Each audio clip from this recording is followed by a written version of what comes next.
ਸਤਿ ਸ਼੍ਰੀ ਅਕਾਲ ਜੀ ਦਾ ਖਾਲਸ ਟੀਵੀ ਦੇਖ ਰਹੇ ਸਾਰੇ ਦਰਸ਼ਕਾਂ ਦਾ ਬਹੁਤ-ਬਹੁਤ ਸਵਾਗਤ ਹੈ। ਪੰਜਾਬ ਦੀਆਂ ਖਾਸ ਖਬਰਾਂ ਦੇ ਖਾਸ ਬੁਲੇਟਿਨ ਦੇ ਨਾਲ ਮੈਂ ਹਰਸ਼ਰਨ ਕੌਰ।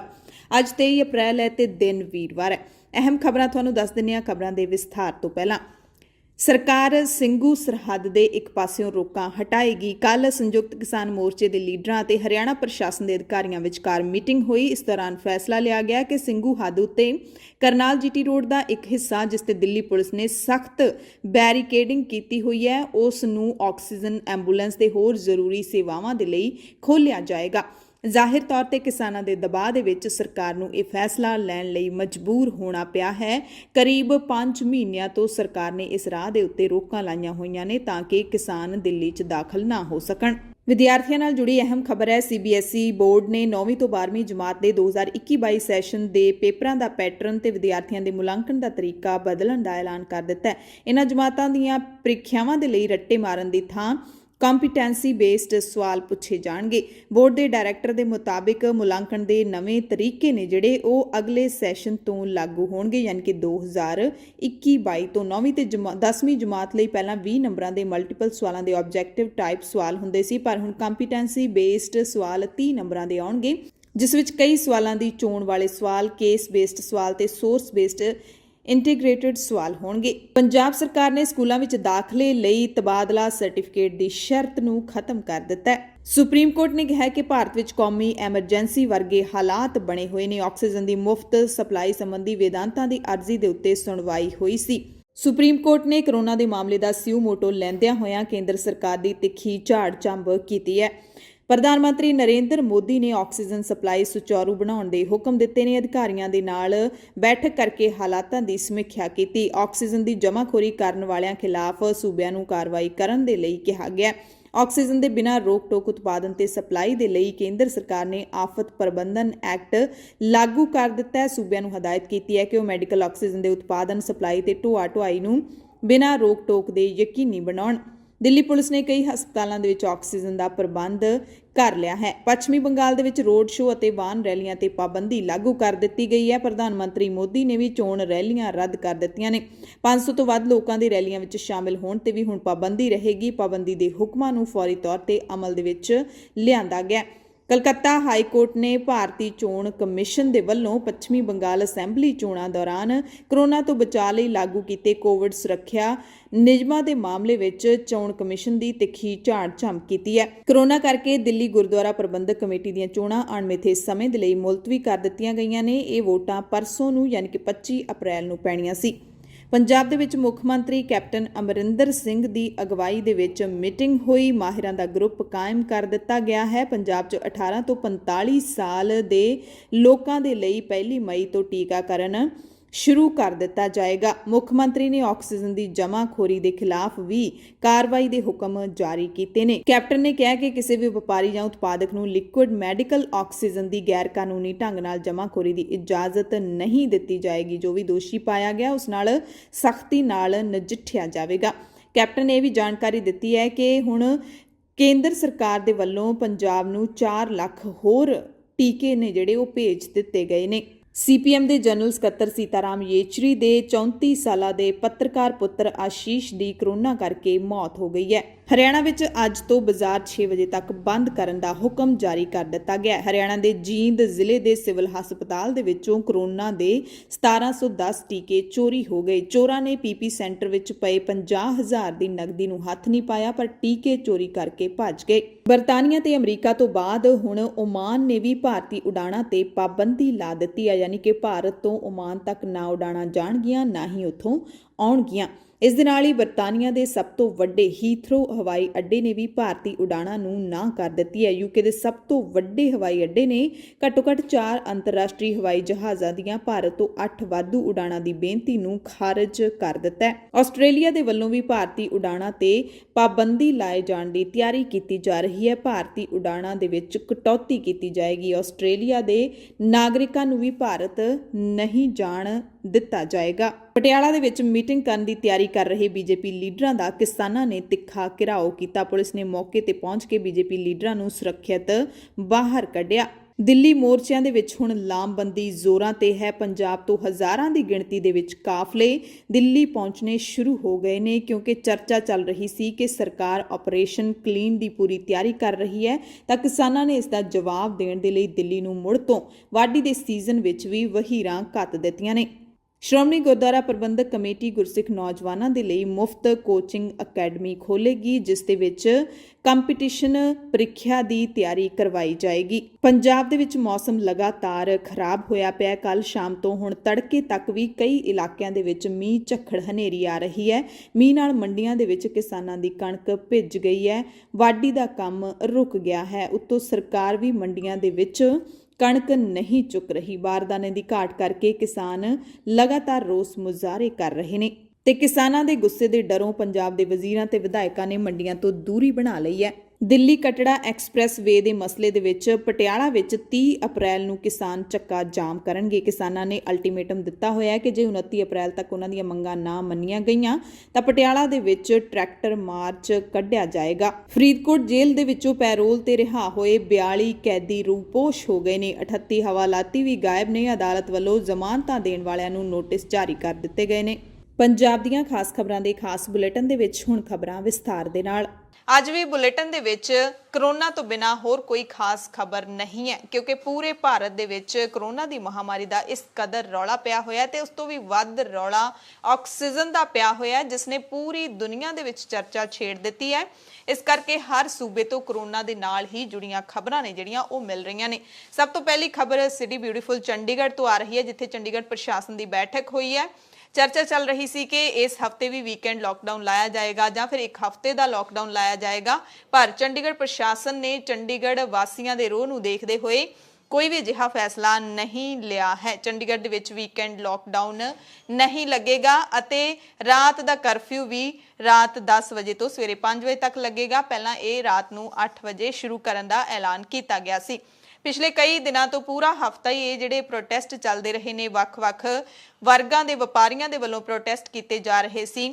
ਚੰਡੀਗੜ੍ਹ ਦੇ ਜਿਹੜੀ ਯੂਨੀਵਰਸਿਟੀ ਹੈ, ਪੰਜਾਬ ਯੂਨੀਵਰਸਿਟੀ ਚੰਡੀਗੜ੍ਹ ਦੀਆਂ ਵਿਦਿਆਰਥੀ ਜਥੇਬੰਦੀਆਂ ਦੇ ਵੱਲੋਂ ਵੀ 17 ਸੈਕਟਰ ਦੇ ਵਿੱਚ ਰੋਸ ਮੁਜ਼ਾਹਰਾ ਕੀਤਾ ਗਿਆ ਸੀ ਲਾਕਡਾਊਨ ਦੇ ਖਿਲਾਫ, ਕਿਉਂਕਿ ਲੋਕਾਂ ਦੇ ਰੁਜ਼ਗਾਰ ਖਤਮ ਹੋ ਜਾਂਦੇ ਨੇ, ਵਿਦਿਆਰਥੀਆਂ ਦੀ ਪੜ੍ਹਾਈ ਹੈ ਜਿਹੜੀ ਉਹ ਰੁਕ ਜਾਂਦੀ ਹੈ।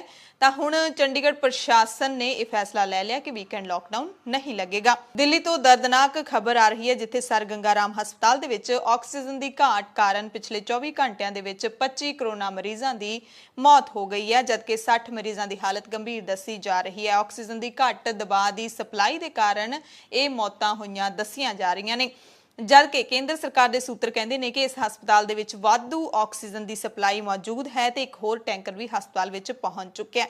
ਸਰ ਗੰਗਾ ਰਾਮ ਹਸਪਤਾਲ ਦੇ ਚੇਅਰਮੈਨ ਡਾਕਟਰ ਡੀਐਸ ਰਾਣਾ ਨੇ ਦੱਸਿਆ ਕਿ ਹਸਪਤਾਲ ਨੂੰ ਬਿਨਾਂ ਰੁਕੇ ਸਮੇਂ ਸਿਰ ਆਕਸੀਜਨ ਦੀ ਸਪਲਾਈ ਲੋੜੀਂਦੀ ਹੈ। ਹਸਪਤਾਲ ਦੇ ਸੀਨੀਅਰ ਅਧਿਕਾਰੀ ਨੇ ਦੱਸਿਆ ਕਿ ਹਸਪਤਾਲ ਵਿੱਚ ਵੈਂਟੀਲੇਟਰ ਦੀ ਘਾਟ ਤੇ ਠੀਕ ਤਰ੍ਹਾਂ ਕੰਮ ਨਾ ਕਰਨ ਕਾਰਨ ਹੋਰ ਮਰੀਜ਼ਾਂ ਦੀ ਹਾਲਤ ਵੀ ਗੰਭੀਰ ਬਣੀ ਹੋਈ ਹੈ। ਇਸ ਤੋਂ ਪਹਿਲਾਂ ਹਸਪਤਾਲ ਨੇ ਕੇਂਦਰ ਸਰਕਾਰ ਨੂੰ ਜਾਣਕਾਰੀ ਦਿੱਤੀ ਸੀ ਕਿ ਇੱਥੇ ਜਲਦੀ ਹੀ ਆਕਸੀਜਨ ਮੁੱਕਣ ਵਾਲੀ ਹੈ, ਜਦਕਿ ਕੇਂਦਰ ਸਰਕਾਰ ਕਹਿ ਰਹੀ ਹੈ ਕਿ ਵਾਧੂ ਆਕਸੀਜਨ ਦੀ ਸਪਲਾਈ ਇੱਥੇ ਮੌਜੂਦ ਹੈ। ਹਾਦਸੇ ਦੀ ਇੱਕ ਖਬਰ ਮਹਾਰਾਸ਼ਟਰ ਤੋਂ ਵੀ ਆ ਰਹੀ ਹੈ, ਜਿੱਥੇ ਜ਼ਿਲ੍ਹਾ ਪਲਗਰ ਦੇ ਵਿਜੇ ਵੱਲਭ ਹਸਪਤਾਲ ਦੇ ICU ਦੇ ਵਿੱਚ ਅੱਗ ਲੱਗਣ ਕਾਰਨ 13 ਕਰੋਨਾ ਪੀੜਤ ਮਰੀਜ਼ਾਂ ਦੀ ਮੌਤ ਹੋ ਗਈ। ਇਸ ਹਸਪਤਾਲ ਦੇ ਵਿੱਚ 90 ਮਰੀਜ਼ ਦਾਖਲ ਸਨ, ਜਿਨ੍ਹਾਂ ਵਿੱਚੋਂ 18 ICU ਵਿੱਚ ਜ਼ੇਰੇ ਇਲਾਜ ਸਨ। AC ਯੂਨਿਟ ਦੇ ਵਿੱਚ ਧਮਾਕਾ ਹੋਣ ਕਾਰਨ 8 ਪੁਰਸ਼ ਤੇ 5 ਔਰਤਾਂ ਦੀ ਮੌਤ ਹੋ ਗਈ। ਇਹ ਵੀ ਪਤਾ ਲੱਗਿਆ ਕਿ ਜੋ ਧਮਾਕਾ ਹੋਇਆ ਤਾਂ ਹਸਪਤਾਲ ਦੀ ਸੀਲਿੰਗ ਕਈ ਥਾਵਾਂ ਤੋਂ ਡਿੱਗ ਪਈ, ਜਿਸ ਕਾਰਨ ਚਾਰੇ ਪਾਸੇ ਅਫਰਾ ਤਫਰੀ ਦਾ ਮਾਹੌਲ ਬਣ ਗਿਆ ਸੀ। ਪੁਲਿਸ ਦੇ ਮੁਤਾਬਿਕ 4 ਮੰਜ਼ਿਲਾ ਹਸਪਤਾਲ ਦੀ ਦੂਸਰੀ ਮੰਜ਼ਿਲ ਦੇ ਵਿੱਚ ਇਹ ਹਾਦਸਾ ਵਾਪਰਿਆ ਹੈ। ਸਿਹਤ ਮੰਤਰੀ ਰਾਜੇਸ਼ ਟੋਪੇ ਦੇ ਮੁਤਾਬਿਕ ਮੁੱਖ ਮੰਤਰੀ ਉद्धਵ ਠਾਕੁਰ ਨੇ ਘਟਨਾ ਦੀ ਜਾਂਚ ਦੇ ਹੁਕਮ ਦਿੱਤੇ ਨੇ। ਬੰਬੇ ਹਾਈ ਕੋਰਟ ਨੇ ਮਹਾਰਾਸ਼ਟਰ ਦੇ ਨਾਸਿਕ ਦੇ ਵਿੱਚ ਜਿਹੜੀ ਦਰਦਨਾਕ ਘਟਨਾ ਵਾਪਰੀ ਸੀ, ਆਕਸੀਜਨ ਦੇ ਟੈਂਕਰ ਦੇ ਲੀਕ ਹੋਣ ਨਾਲ ਮੌਤਾਂ ਹੋਈਆਂ ਸੀ, ਉਸ ਮਸਲੇ ਦੇ ਵਿੱਚ ਸਰਕਾਰ ਨੂੰ ਨੋਟਿਸ ਜਾਰੀ ਕਰਕੇ ਛੇਤੀ ਜਵਾਬ ਦਾਇਰ ਕਰਨ ਦੇ ਹੁਕਮ ਦਿੱਤੇ ਨੇ। मध्य प्रदेश के मुख्य मंत्री शिवराज सिंह चौहान ने देश दे विच कोरोना के विगड़ते हालातों नूं देखते हुए अपने सूबे दे विच 18 साल तो वध उम्र के सारे व्यक्तियों नूं मुफ्त कोरोना वैक्सीन देने का ऐलान किया है। ਕੈਨੇਡਾ ਸਰਕਾਰ ਨੇ ਭਾਰਤ ਅਤੇ ਪਾਕਿਸਤਾਨ ਤੋਂ ਆਉਂਦੀਆਂ ਸਾਰੀਆਂ ਉਡਾਣਾਂ ਤੇ 30 ਦਿਨਾਂ ਤੱਕ ਰੋਕ ਲਾ ਦਿੱਤੀ ਹੈ। ਯਾਨੀ ਕਿ ਪੂਰਾ 1 ਮਹੀਨਾ ਭਾਰਤ ਤੇ ਪਾਕਿਸਤਾਨ ਤੋਂ ਕੋਈ ਵੀ ਉਡਾਣ ਕੈਨੇਡਾ ਦੇ ਵਿੱਚ ਨਹੀਂ ਉਤਰ ਸਕਦੀ। ਇਹ ਫੈਸਲਾ ਭਾਰਤ ਤੇ ਪਾਕਿਸਤਾਨ ਦੇ ਵਿੱਚ ਕੋਰੋਨਾ ਦੇ ਵਾਧੇ ਕੇਸਾਂ ਕਰਕੇ ਟਰੂਡੋ ਸਰਕਾਰ ਨੇ ਲਿਆ ਹੈ। ਟਰਾਂਸਪੋਰਟ ਮੰਤਰੀ ਉਮਰ ਅਲ ਕਾਬਰਾ ਨੇ ਜਾਣਕਾਰੀ ਦਿੱਤੀ ਹੈ ਕਿ ਪਾਬੰਦੀ ਤੁਰੰਤ ਪ੍ਰਭਾਵ ਦੇ ਨਾਲ ਲਾਗੂ ਹੋ ਗਈ ਹੈ। ਸਿੰਗਾਪੁਰ ਨੇ ਵੀ ਭਾਰਤ ਤੋਂ ਆਉਣ ਵਾਲੇ ਯਾਤਰੀਆਂ ਤੇ ਪਾਬੰਦੀ ਲਾ ਦਿੱਤੀ ਹੈ। ਸਿੰਗਾਪੁਰ ਦੀ ਸਰਕਾਰ ਨੇ ਪਿਛਲੇ 14 ਦਿਨਾਂ ਦੇ ਵਿੱਚ ਭਾਰਤ ਦੀ ਯਾਤਰਾ ਤੇ ਗਏ ਯਾਤਰੀਆਂ ਤੇ 24 ਅਪ੍ਰੈਲ ਤੋਂ ਸਿੰਗਾਪੁਰ ਦੇ ਵਿੱਚ ਦਾਖਲ ਹੋਣ ਜਾਂ ਇੱਥੋਂ ਹਵਾਈ ਮਾਰਗ ਰਾਹੀਂ ਲੰਘਣ ਤੇ ਪਾਬੰਦੀ ਲਾ ਦਿੱਤੀ ਹੈ। ਸਿੱਖਿਆ ਮੰਤਰੀ ਦੇ ਵੱਲੋਂ ਜਾਰੀ ਬਿਆਨ ਦੇ ਮੁਤਾਬਿਕ ਇਹ ਪਾਬੰਦੀ ਉਹਨਾਂ ਲੋਕਾਂ ਤੇ ਵੀ ਰਹੇਗੀ ਜਿਨ੍ਹਾਂ ਨੇ ਸਿੰਗਾਪੁਰ ਆਉਣ ਦੀ ਪਹਿਲਾਂ ਇਜਾਜ਼ਤ ਲਈ ਹੋਈ ਸੀ। ਇਸ ਤੋਂ ਇਲਾਵਾ ਇਸ ਪਾਬੰਦੀ ਦੇ ਦਾਇਰੇ ਵਿੱਚ ਸਿੰਗਾਪੁਰ ਤੋਂ ਲੰਬੇ ਤੇ ਛੋਟੇ ਸਮੇਂ ਦੇ ਵੀਜ਼ੇ ਤੇ ਭਾਰਤ ਗਏ ਯਾਤਰੀ ਵੀ ਆਉਣਗੇ, ਚਾਹੇ ਉਹ ਸਿੰਗਾਪੁਰ ਦੇ ਰਹਿਣ ਵਾਲੇ ਹੀ ਹੋਣ। ਸੰਯੁਕਤ ਅਰਬ ਅਮੀਰਾਤ ਯਾਨੀ ਕਿ UAE ਨੇ ਵੀ ਅਜਿਹੀ ਪਾਬੰਦੀ ਭਾਰਤ ਤੇ ਲਾ ਦਿੱਤੀ ਹੈ। ਭਾਰਤ ਤੋਂ ਆਉਣ ਵਾਲੀਆਂ ਸਾਰੀਆਂ ਉਡਾਣਾਂ ਨੂੰ ਰੱਦ ਕਰ ਦਿੱਤਾ ਹੈ UAE ਨੇ। ਫਲਾਈਟਾਂ ਜਿਨ੍ਹਾਂ ਦਾ ਟ੍ਰਾਂਜੀਸ਼ਨ UAE ਦੇ ਵਿੱਚ ਹੋਏਗਾ ਉਹ ਭਾਰਤ ਦੇ ਲਈ ਉਡਾਣ ਭਰਨਗੀਆਂ, ਉਹਨਾਂ ਤੇ ਕੋਈ ਰੋਕ ਨਹੀਂ ਹੋਵੇਗੀ। GCAA ਨੇ ਕਿਹਾ ਕਿ ਜੋ ਲੋਕ ਭਾਰਤ ਤੋਂ ਕਿਸੇ ਹੋਰ ਦੇਸ਼ ਵਿੱਚ ਗਏ ਨੇ ਤੇ UAE ਆਣਾ ਚਾਹੁੰਦੇ ਨੇ, ਉਹਨਾਂ ਨੂੰ ਭਾਰਤ ਤੋਂ ਦੂਸਰੇ ਦੇਸ਼ ਵਿੱਚ ਜਾਣ ਤੋਂ ਬਾਅਦ ਉਸ ਦੇਸ਼ ਦੇ ਵਿੱਚ 14 ਦਿਨਾਂ ਤੱਕ ਰੁਕਣਾ ਹੋਵੇਗਾ। ਉਸ ਤੋਂ ਬਾਅਦ ਹੀ ਉਹ ਸੰਯੁਕਤ ਅਰਬ ਅਮੀਰਾਤ ਦੇ ਵਿੱਚ ਦਾਖਲ ਹੋ ਸਕਣਗੇ। ਹਾਲਾਂਕਿ UAE ਦੇ ਨਾਗਰਿਕਾਂ ਨੂੰ ਛੋਟ ਰਹੇਗੀ ਜਾਂ ਫਿਰ ਜਿਹੜੇ ਦੋਵਾਂ ਮੁਲਕਾਂ ਦੇ ਅਹਿਮ ਵਿਅਕਤੀ ਨੇ, ਸਿਆਸਤਦਾਨ ਹੁੰਦੇ ਨੇ ਜਾਂ ਫਿਰ ਪ੍ਰਸ਼ਾਸਨਿਕ ਅਧਿਕਾਰੀ ਹੁੰਦੇ ਨੇ ਜਾਂ ਵਪਾਰੀ ਜਾਂ ਫਿਰ ਗੋਲਡਨ ਰੈਜ਼ੀਡੈਂਸ ਧਾਰਕ ਹੁੰਦੇ ਨੇ, ਉਹਨਾਂ ਨੂੰ ਛੋਟ ਦਿੱਤੀ ਗਈ ਹੈ। ਉਹ UAE ਦੇ ਵਿੱਚ ਜਾ ਸਕਦੇ ਨੇ, ਉਹਨਾਂ ਤੇ ਪਾਬੰਦੀ ਲਾਗੂ ਨਹੀਂ ਹੋਏਗੀ। ਹਾਲਾਂਕਿ ਉਹਨਾਂ ਨੂੰ 10 ਦਿਨ ਦੇ ਕੁਆਰੰਟਾਈਨ ਦੇ ਵਿੱਚ ਰਹਿਣਾ ਹੋਏਗਾ। 에ਅਰਪੋਰਟ ਤੇ ਹੀ RT-PCR ਟੈਸਟ ਵੀ ਕਰਾਉਣਾ ਹੋਏਗਾ। ਦੇਸ਼ ਵਿੱਚ ਦਾਖਲ ਹੋਣ ਤੋਂ ਬਾਅਦ ਵੀ ਉਹਨਾਂ ਨੂੰ 4 ਤੇ 8 ਦਿਨਾਂ ਬਾਅਦ ਟੈਸਟ ਕਰਾਉਣਾ ਪਵੇਗਾ। ਆਕਸੀਜਨ ਦਾ ਰੌਲਾ ਹਾਲੇ ਪੂਰੇ ਭਾਰਤ ਦੇ ਵੱਖ-ਵੱਖ ਸੂਬਿਆਂ ਦੇ ਵਿੱਚ ਖਤਮ ਨਹੀਂ ਹੋਇਆ। ਪਾਣੀਪਤ ਤੋਂ ਸਿਰਸਾ ਆ ਰਹੇ ਇੱਕ ਆਕਸੀਜਨ ਦੇ ਟੈਂਕਰ ਨੂੰ ਰਾਹ ਵਿੱਚ ਹੀ ਲੁੱਟਣ ਦੀ ਖਬਰ ਮਿਲੀ ਹੈ, ਜਾਂ ਕਹਿ ਲਈਏ ਕਿ ਰਾਹ ਦੇ ਵਿੱਚ ਇਹ ਟੈਂਕਰ ਗਾਇਬ ਹੋ ਗਿਆ। ਆਕਸੀਜਨ ਸਪਲਾਈ ਸਿਰਸਾ ਦੀ ਸੁਮਿਤ ਗੈਸ ਏਜੰਸੀ ਦੇ ਵਿੱਚੋਂ ਜਾ ਰਹੀ ਸੀ। ਆਕਸੀਜਨ ਦੀ ਕਿੱਲਤ ਦੇ ਵਿਚਕਾਰ ਆਕਸੀਜਨ ਟੈਂਕਰ ਦੇ ਗਾਇਬ ਹੋਣ ਤੋਂ ਬਾਅਦ ਹਰਿਆਣਾ ਦੇ ਵਿੱਚ ਪ੍ਰਸ਼ਾਸਨ ਹੋਰ ਅਲਰਟ ਹੋ ਗਿਆ। ਆਕਸੀਜਨ ਏਜੰਸੀ ਦੇ ਬਾਹਰ ਪੁਲਿਸ ਕਰਮੀ ਤਾਇਨਾਤ ਕੀਤੇ ਗਏ ਨੇ ਤੇ ਇਸ ਨੂੰ ਲੈ ਕੇ ਪਾਣੀਪਤ ਦੇ ਵਿੱਚ ਮੁਕੱਦਮਾ ਵੀ ਦਰਜ ਕਰ ਲਿਆ ਗਿਆ। ਮਾਮਲੇ ਦੀ ਜਾਂਚ ਕੀਤੀ ਜਾ ਰਹੀ ਹੈ। ਪ੍ਰਧਾਨ ਮੰਤਰੀ ਨਰਿੰਦਰ ਮੋਦੀ ਨੇ 10 ਸੂਬਿਆਂ ਦੇ ਮੁੱਖ ਮੰਤਰੀਆਂ ਦੇ ਨਾਲ ਬੈਠਕ ਕੀਤੀ। ਦਿੱਲੀ ਦੇ ਇੱਕ ਹਸਪਤਾਲ ਦੇ ਵਿੱਚ ਆਕਸੀਜਨ ਦੀ ਘਾਟ ਕਾਰਨ 25 ਮਰੀਜ਼ਾਂ ਦੀ ਮੌਤ ਤੋਂ ਬਾਅਦ ਮੁੱਖ ਮੰਤਰੀਆਂ ਨੂੰ ਮੋਦੀ ਨੇ ਦੱਸਿਆ ਕਿ ਦੇਸ਼ ਭਰ ਦੇ ਵਿੱਚ ਆਕਸੀਜਨ ਦੀ ਛੇਤੀ ਸਪਲਾਈ ਕਰਨ ਲਈ ਇੰਡੀਅਨ 에ਅਰ ਫੋਰਸ ਤਾਇਨਾਤ ਕੀਤੀ ਗਈ ਹੈ, ਜੋ ਕੋਰੋਨਾ ਪ੍ਰਭਾਵਿਤ ਸੂਬਿਆਂ ਦੇ ਵਿੱਚ ਆਕਸੀਜਨ ਦੀ ਸਪਲਾਈ ਕਰੇਗੀ। ਯਾਨੀ ਕਿ ਹੁਣ ਪੂਰੇ ਭਾਰਤ ਦੇ ਵੱਖ-ਵੱਖ ਸੂਬਿਆਂ ਦੇ ਵਿੱਚ ਇੰਡੀਅਨ 에ਅਰ ਫੋਰਸ ਦੇ ਰਾਹੀਂ ਆਕਸੀਜਨ ਦੀ ਸਪਲਾਈ ਭੇਜੀ ਜਾਏਗੀ। ਮੁੱਖ ਮੰਤਰੀ ਨੂੰ ਹਦਾਇਤ ਵੀ ਕੀਤੀ ਹੈ ਮੋਦੀ ਨੇ ਕਿ ਸੂਬਿਆਂ ਦੇ ਵਿੱਚ ਆਕਸੀਜਨ ਤੇ ਦਵਾਈਆਂ ਦੀ ਜਮਾਖੋਰੀ ਨੂੰ ਰੋਕਣ ਦੇ ਸਖਤ ਪ੍ਰਬੰਧ ਕੀਤੇ ਜਾਣ। ਮੋਦੀ ਨੇ ਮਹਾਰਾਸ਼ਟਰ, ਉੱਤਰ ਪ੍ਰਦੇਸ਼, ਕੇਰਲਾ, ਛੱਤੀਸਗੜ੍ਹ, ਮੱਧ ਪ੍ਰਦੇਸ਼, ਪੰਜਾਬ ਤੇ ਦਿੱਲੀ ਦੇ ਮੁੱਖ ਮੰਤਰੀਆਂ ਨਾਲ ਵੀਡੀਓ ਕਾਨਫਰੰਸ ਦੇ ਜ਼ਰੀਏ ਗੱਲਬਾਤ ਕੀਤੀ।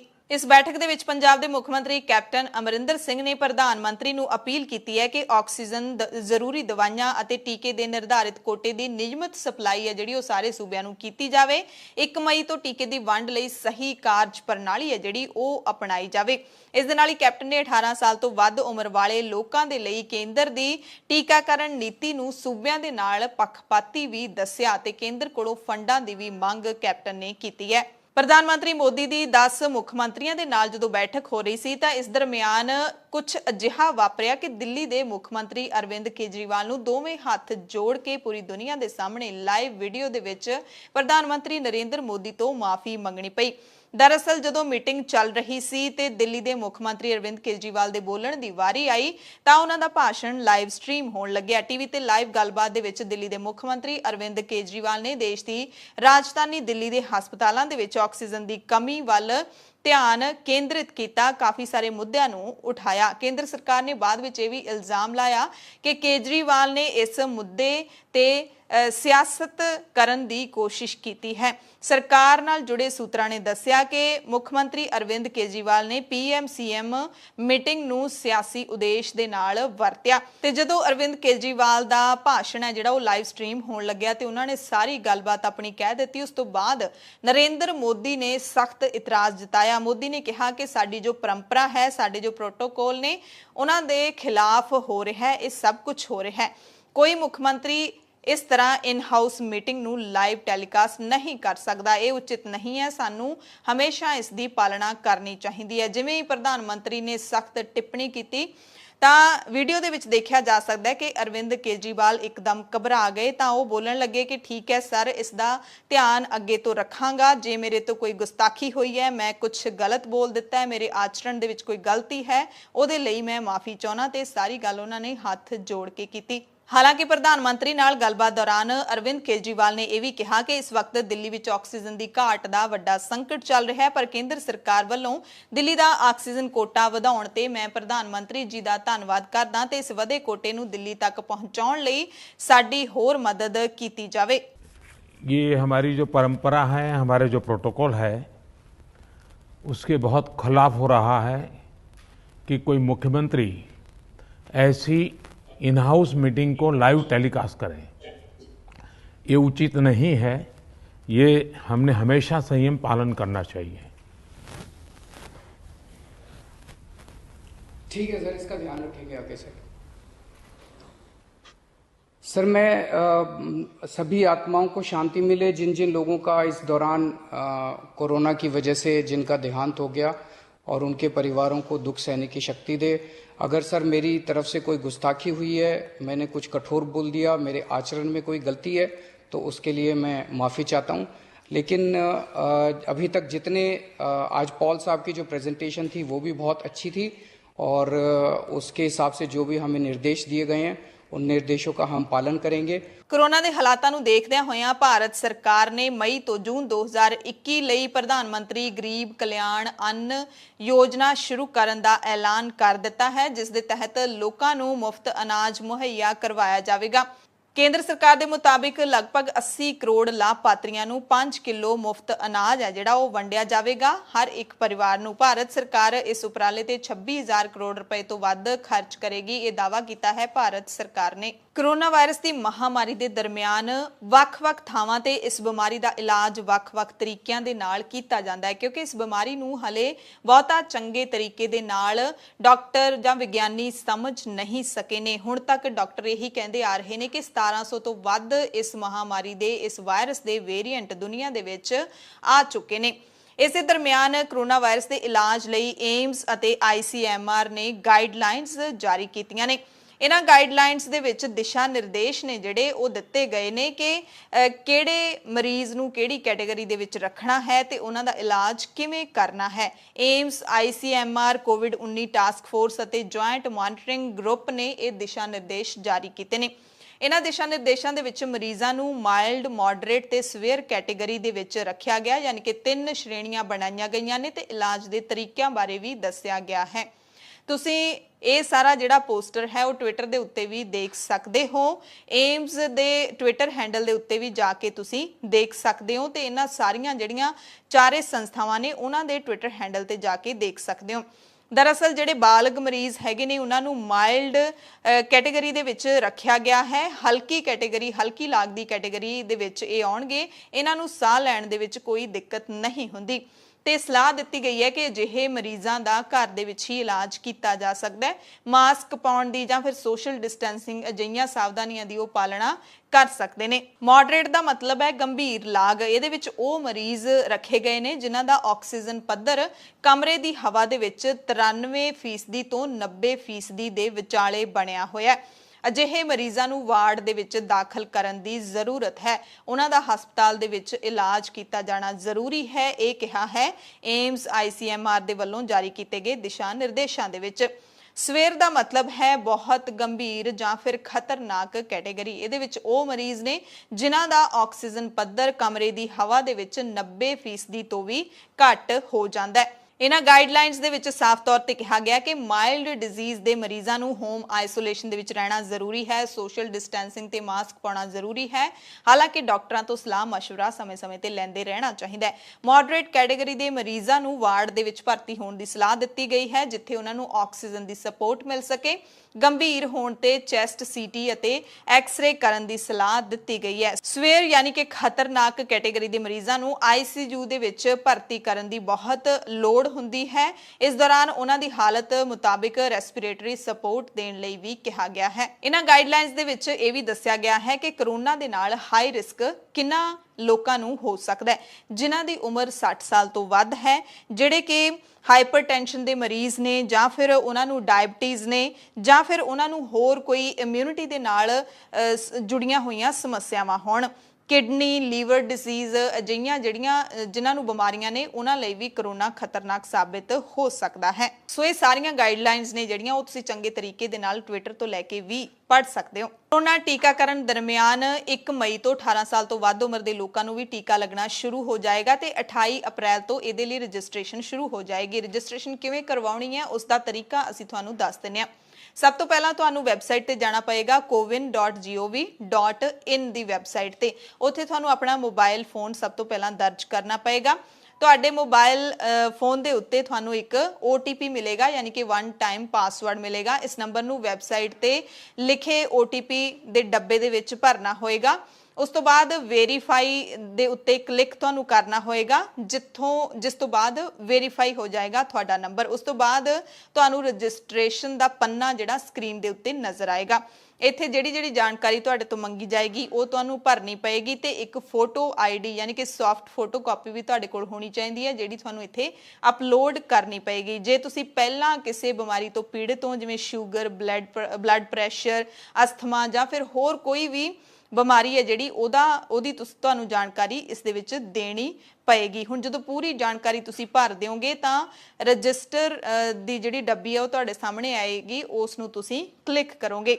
ਰਜਿਸਟ੍ਰੇਸ਼ਨ ਪੂਰੀ ਹੋ ਜਾਏਗੀ ਤਾਂ ਤੁਹਾਨੂੰ ਆਪਣੀ ਕੰਪਿਊਟਰ ਸਕਰੀਨ ਦੇ ਉੱਤੇ ਤੁਹਾਡੇ ਅਕਾਊਂਟ ਦੀ ਡਿਟੇਲ ਹੈ ਜਿਹੜੀ ਉਹ ਨਜ਼ਰ ਆਏਗੀ। ਸੋ ਇਹ ਜਿਹੜੀ ਅਕਾਊਂਟ ਡਿਟੇਲ ਹੋਏਗੀ ਉਹਦੀ ਤੁਸੀਂ ਫੋਟੋ ਖਿੱਚ ਕੇ ਵੀ ਰੱਖ ਸਕਦੇ ਹੋ। ਤੁਸੀਂ ਆਪਣਾ ਜਿਹੜਾ ਸਬੂਤ ਹੈ ਉਹ ਦਿਖਾ ਸਕਦੇ ਹੋ ਕਿ ਸਾਡੀ ਰਜਿਸਟ੍ਰੇਸ਼ਨ ਹੈ ਜਿਹੜੀ ਆਨਲਾਈਨ ਹੋ ਚੁੱਕੀ ਹੈ ਜਦੋਂ ਤੁਸੀਂ ਕਰੋਨਾ ਦਾ ਟੀਕਾ ਲਗਵਾਉਣ ਜਾਓਗੇ। ਹਾਲਾਂਕਿ 1 ਮਈ ਤੋਂ ਜਿਹੜਾ 18 ਸਾਲ ਤੋਂ ਵੱਧ ਉਮਰ ਦੇ ਲੋਕਾਂ ਦਾ ਟੀਕਾਕਰਨ ਸ਼ੁਰੂ ਹੋਣ ਵਾਲਾ ਹੈ, ਉਹਨਾਂ ਨੂੰ ਭਾਰਤ ਸਰਕਾਰ ਦੇ ਵੱਲੋਂ ਕੋਈ ਵੀ ਮੁਫਤ ਟੀਕਾ ਨਹੀਂ ਲਾਇਆ ਜਾਏਗਾ। ਹਾਲਾਂਕਿ ਵੱਖ-ਵੱਖ ਸੂਬਿਆਂ ਨੇ ਆਪਣੇ ਪੱਧਰ ਤੇ ਮੁਫਤ ਟੀਕਾਕਰਨ ਦਾ ਐਲਾਨ ਕੀਤਾ। ਇਹਨਾਂ ਸੂਬਿਆਂ ਦੇ ਵਿੱਚ ਉੱਤਰ ਪ੍ਰਦੇਸ਼, ਅਸਾਮ, ਸਿੱਕਮ, ਬਿਹਾਰ, ਛੱਤੀਸਗੜ੍ਹ, ਮੱਧ ਪ੍ਰਦੇਸ਼ ਅਤੇ ਕੇਰਲਾ ਸੂਬੇ ਸ਼ਾਮਿਲ ਨੇ, ਜਿਹੜੇ ਆਪੋ ਆਪਣੇ ਲੋਕਾਂ ਨੂੰ ਮੁਫਤ ਕਰੋਨਾ ਦੇ ਟੀਕੇ ਲਾਉਣਗੇ। ਮੁੰਬਈ ਵਾਸੀਆਂ ਦੇ ਲਈ ਅਹਿਮ ਜਾਣਕਾਰੀ ਹੈ। ਮੁੰਬਈ ਪੁਲਿਸ ਦੇ ਮੁਖੀ S ਚਿਤਨਿਆ ਨੇ ਹੁਣੇ ਜਾਣਕਾਰੀ ਦਿੱਤੀ ਹੈ ਕਿ ਜੇ ਕਿਸੇ ਨੇ ਮੁੰਬਈ ਤੋਂ ਬਾਹਰ ਜਾਣਾ ਹੈ ਤਾਂ ਉਸ ਨੂੰ E-ਪਾਸ ਲੈ ਕੇ ਜਾਣਾ ਹੋਵੇਗਾ। ਇਸ ਦੇ ਲਈ ਤੁਸੀਂ